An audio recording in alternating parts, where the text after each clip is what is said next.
स्वागत है आपका। ब्रेक के बाद आप देख रहे हैं बनो अपना फाइनेंस मिनिस्टर। और जैसा मैंने आपको शुरुआत में कहा था कि आज का जो शो है वो इंश्योरेंस के इर्द गिर्द घूमता नजर आएगा।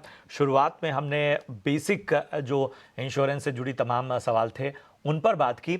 अब हम बात करेंगे रिटायरमेंट के बाद इंश्योरेंस की प्लानिंग किस तरह से होनी चाहिए इस पे। और हमारे साथ बेहद खास मेहमान जुड़ रहे हैं। मैं परिचय करा दूं, हमारे साथ सैयद मिराज नकवी साहब इस वक्त चर्चा में जुड़ रहे हैं। आप सीईओ और प्रिंसिपल ऑफिसर हैं रिस्क बीरबल इंश्योरेंस ब्रोकर से। सैयद मिराज नकवी साहब, बहुत बहुत स्वागत आपका। शुक्रिया आपने समय दिया।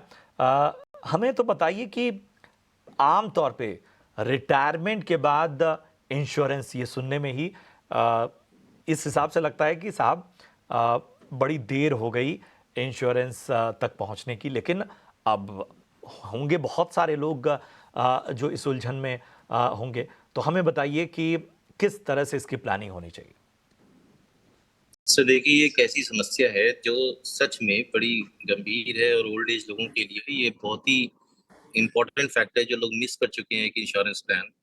लेकिन अभी अच्छी बात यह है कि हमारे पास बहुत सारे ऑप्शंस अवेलेबल हैं जो 60 साल के बाद भी इंश्योरेंस को की जरूरत को पूरा कर सकते हैं।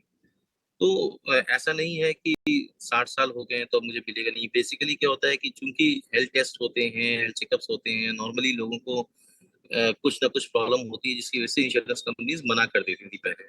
लेकिन अब कुछ ऐसे प्लान्स हैं जिसमें कुछ प्रॉब्लम्स होने के बाद भी, हेल्थ डिजीजेस कुछ होने की, प्री एग्जिस्टिंग डिजीज होने के बावजूद भी कवर मिल जाएगा और उसमें बस थोड़ा बहुत ऊपर नीचे का कुछ एडजस्टमेंट्स अंडरराइटिंग के लेवल पे इंश्योरेंस कंपनी करती है। तो है हमारे पास ऐसे प्लान्स हैं। बिल्कुल। तो हमें बताइए किस तरह के ये प्लान्स हैं। और जाहिर सी बात है इसको लेके अवेयरनेस भी कम होगी। हाँ, सीनियर सिटीजन्स के कुछ प्लान्स कई सारी इंश्योरेंस कंपनीज ने निकाले हैं। कुछ ऐसे प्लान्स हैं जिसमें कुछ कोपेमेंट होता है। कोपेमेंट का मतलब कि कुछ, मान लीजिए 1 लाख रुपए का क्लेम आया जिसमें से 20% अगर कोपेमेंट है तो आपको अपनी अपनी आउट ऑफ द पॉकेट जो है 20,000 पे करना पड़ेगा और 80,000 इंश्योरेंस कंपनी पे करेगी और बाकी सारे कंज्यूमेबल्स वगैरह का जो कटने हैं उसके अलावा। तो लेकिन जरूरत क्या है कि जब मेरी उम्र 60 साल से ऊपर है और मैंने इंश्योरेंस नहीं लिया है तो मुझे दो चार बातों का ख्याल रखना चाहिए। पहली बात तो ये कि जैसी मेरी फाइनेंशियल स्टेटस है, जैसा मेरा जिंदगी मैंने बिताई है, उस तरीके से मुझे किस तरीके का एक वैल्यू लेनी चाहिए सम इंश्योर्ड की, वो वो तय करना बड़ा इम्पोर्टेंट है। उसके बाद ये देखना कि मुझे कौन सी बीमारी हो सकती है या मेरी फैमिली की हिस्ट्री क्या है, हेल्थ का ग्राफ क्या है, उस लिहाज से एक तय करना कि कौन सा कवर मुझे लेना चाहिए। प्लस ये देखना चाहिए कि कहीं किसी पॉलिसी में कोई कोपेमेंट तो नहीं है। जैसे मैंने आपको डिडक्टिबल बताया, रूम रेंट मेरा अगर हो सके तो नो रूम रेंट वाली पॉलिसी लेनी चाहिए। सम इंश्योर्ड, एक एवरेज सम इंश्योर्ड 10 लाख, मेरी समझ में ऐसा है कि 10 लाख का सम इंश्योर्ड तो होना चाहिए। उससे कम आज की तारीख में वायबिलिटी नहीं आती है। प्लस उसके बाद फिर मुझे ये भी देखना चाहिए कि कोई ऐसे एक्सपेंसेस तो नहीं है जो जबरदस्ती काट रही है, तो पॉलिसी को चेक करना चाहिए। कुछ पॉलिसीज लॉन्च करी गई हैं, जैसे एचडीएफसी अर्गो की है, ऑप्टिमा सिक्योर है, कार केयर की सुप्रीम है, बजाज एलियांज की पॉलिसी है। इन सब पॉलिसीज को अगर मैं देखूं, कंपेयर करूं ढंग से, तो हमें वो चीजें मिल जाती हैं। इसमें कोई नो कोपेमेंट नहीं होता। एंट्री एज भी हमारी काफी 99 साल तक की मिल जाती है। मतलब एंट्री एज भी काफी देर तक की है उसमें। प्लस उसमें जो है डोमेस्टिलरी होम होम ट्रीटमेंट, जो डोमेस्टिलरी ट्रीटमेंट है वो भी कवर मिल जाए। ऐसी सारी बातों का ख्याल रखते हुए कुछ ऑप्शंस हमारे पास अवेलेबल है।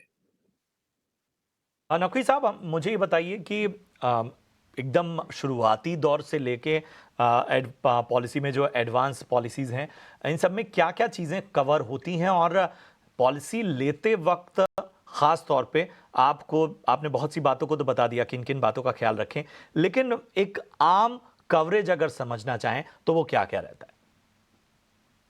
देखिए, आम कवरेज से आप ये समझिए कि जैसे ही किसी को भी कोई बीमारी डिटेक्ट होती है तो वो पहले डॉक्टर्स को दिखाता है, ओपीडी में दिखाता है और कुछ प्रिस्क्रिप्शन लिखवाता है, दवाई लेता है। फिर एक वक्त आता है जब उसको आईपीडी में जाना होता है, इन पेशेंट होना पड़ता है। वहाँ का जैसे ही एडमिशन होता है, हॉस्पिटलाइजेशन का एक्सपेंस मेजरली हेल्थ की पॉलिसीज कवर करती हैं। तो ये ये hospitalisation cover plus pre and post hospitalisation, यानी कि हॉस्पिटलाइजेशन कुछ दिन पहले हमें कोशिश करना चाहिए कि ऐसी पॉलिसी है जो 60 दिन पहले का कवर करे और 90 दिन का कवर करे बाद का, हॉस्पिटलाइजेशन के बाद का। क्या होता है 30 डेज और 60 डेज का प्री एंड पोस्ट हॉस्पिटलाइजेशन था, जो अब 60 डेज और 90 डेज का भी मिलता है, तो उसको चूज करना चाहिए। प्लस अगर जितने भी हॉस्पिटल में रहते हैं उसमें जितने भी मेडिकल टेस्ट होते हैं, जितनी सर्जरीज होती हैं या जितनी दवाएं लिखी जाती हैं, वो सारी चीजें कवर हो, इन सब बातों का हमें ख्याल रखना चाहिए। तो एक basic health insurance policy, basic health policy जो है वो कवर करती है आपका हॉस्पिटलाइजेशन का एक्सपेंस और उससे जुड़े हुए अलग अलग खर्चे।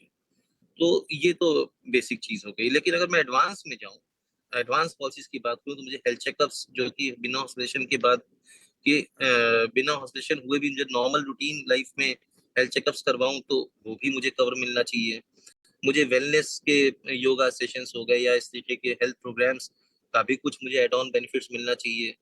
कुछ ऐसी चीजें जो मेंटल हेल्थ के लिए जरूरी है वो भी मिलना चाहिए, तो ये एडवांस लेवल पे चली जाती है। प्लस टॉप अप कवर ले सकते हो आप, बहुत सी ऐसी चीजें हैं जो आप, डेंटल का कवर अप ले सकते हो आप। ये सारी एक बेसिक से बढ़ करके थोड़ी एडिशनल और एडवांस पॉलिसीज में आ जाती है। हमें नकवी साहब ये बताइए कि आज के दौर में इंश्योरेंस क्यों बहुत ज़्यादा आवश्यक हो गया है आखिर? और जैसे आपने शुरू में ही कहा कि मिस कर जाते हैं लोग। आखिर लोगों के मन में ऐसी क्या दुविधा होती है या लोगों को ऐसी क्या चैलेंजेस रहते हैं जिसकी वजह से वो बहुत वक्त तक अवॉइड करते हैं? मैं ये शब्द यूज़ कर रहा हूँ, कोशिश करते हैं कि जब तक टाल सकते हो टाल लें। ठीक कह रहे हैं आप, ये एक नॉर्मल ह्यूमन टेंडेंसी है। आदमी सोचता है कि मुझे क्या हुआ है, मैं तो ठीक हूँ और मुझे क्या जरूरत है, मैं क्यों प्रीमियम पे करूँ, जब आएगा तब देखा जाएगा। बहुत सारे दिमाग में बातें चलती हैं। लेकिन हेल्थ इंश्योरेंस आज की तारीख में इसलिए भी जरूरी है कि आप अगर नोटिस करो, कोविड के बाद से खर्चा कितना बढ़ गया है मेडिकल एक्सपेंसेस का। आज की तारीख में ऑलमोस्ट 13-14% का इन्फ्लेशन चल रहा है मेडिकल एक्सपेंस का। यानी कि आज अगर 100 रुपए खर्च हुआ है तो अगले साल 112 रुपए, 114 रुपए खर्च होगा। तो आप आउट ऑफ द पॉकेट अगर ये सोच चल रहे हो ना कि मैं जब कोई बीमारी होगी और मैं उसे कवर कर लूंगा, तो ये एक तरह की गलतफहमी है। इसलिए जरूरी है कि आप एक ऐसा कवर लेके चलो जो बाद में कभी भी आपके एक्सपेंसेस को, एकदम से सडन एक्सपेंसेस जो होते हैं, उसको कवर कर सके। तो health insurance is the best option. और फिर आज की महंगाई आप देखो, हर चीज में महंगाई हो बढ़ रही है, तो अगर मेडिकल एक्सपेंस के ऊपर अपना अलग से जमा कर रहे हो, तो आप अपनी सेविंग्स को भी इम्पैक्ट डाल रहे हो। उससे कहीं बेहतर है कि आप एक पॉलिसी लो जो उस चीज को कवर कर सके। और आप ये अंदाजा नहीं लगा सकते कि अगर आप ठीक ठाक हॉस्पिटल में अगर आप जा रहे हो, तो मेरा 2 लाख का खर्चा आएगा कि 5 लाख का आएगा कि 10 लाख का आएगा, ये अंदाजा लगा पाना बहुत ही मुश्किल है। इसलिए it is always good to have a policy which is having higher sum insured, और वो उस टाइम की जरूरत को पूरा कर सके जब फ्यूचर की, जब कुछ होने आपको हो रहा है, कुछ बीमारी हो रही है, तो वो प्रिडिक्शन करना आपसे बेहतर इंश्योरेंस कंपनी जानती है, क्योंकि वो इन सारे एक्सपेंसेस को और इन सारी अंडरराइटिंग को हर साल बड़े वॉल्यूमस डेटा पे काम कर रही होती। तो मुझे लगता है ऐसा है कि हम अपनी समझ से ज्यादा इस बात पे भरोसा करें कि अगर पॉलिसी में लेता हूं तो मुझे आगे इसका फायदा होगा। बिल्कुल। तो ये एक कह सकते हैं 360 डिग्री एनालिसिस। एक उम्र के बाद भी अगर आपको इंश्योरेंस की आवश्यकता है, और वो ज़रूरत इसलिए है क्योंकि दुनिया अनिश्चित हो चुकी है। इन सब की चीज़ों में ख़ास तौर पे कोरोना के बाद ये ज़रूरत ज़्यादा महसूस की जा रही है। ऐसे में मिस मत कीजिए, सही वक्त है। उस देरी का इंतज़ार मत कीजिए कि समय निकल जाए फिर आप ज़्यादा प्रीमियम दें, बहुत सारे डूज़ एंड डोंट्स के साथ आपको पॉलिसी लेनी पड़े, उस चीज़ का इंतज़ार ना करें। सैयद मिराज नकवी साहब, बहुत बहुत शुक्रिया आपका हमें समय देने के लिए और इस ख़ास चर्चा के लिए। अच्छा लगा आपसे बातचीत करके। उम्मीद करते हैं कि हमारी इस बातचीत का फ़ायदा आम दर्शकों को भी हो। बहरहाल इसी के साथ आज बनो अपना फाइनेंस मिनिस्टर में इतना ही।